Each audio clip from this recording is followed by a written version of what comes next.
乡亲啊，继续来看云林斗南的这个菜龟长咧大出，为着要防贼偷，这个斗南建国派出所是加强巡逻，来守护着农民的心火。为了保护农民辛苦种植菜龟会当顺利出货，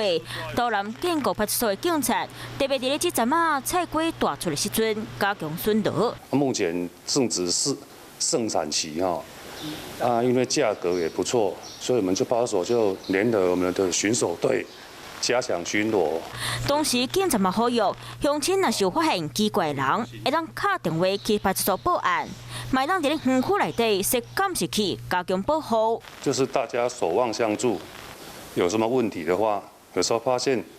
可疑的人事物啊。 可以打电话打108。最近是菜龟大出的季节，除了介绍好、评一个赞，民众若是要食，欢迎来到产地买上正的菜龟，千万唔通去掺头版。华视新闻看起来，赶快订阅我们的华视新闻 YouTube 频道，欢迎按赞、订阅、开启小铃铛，最新最及时的资讯要提供给你。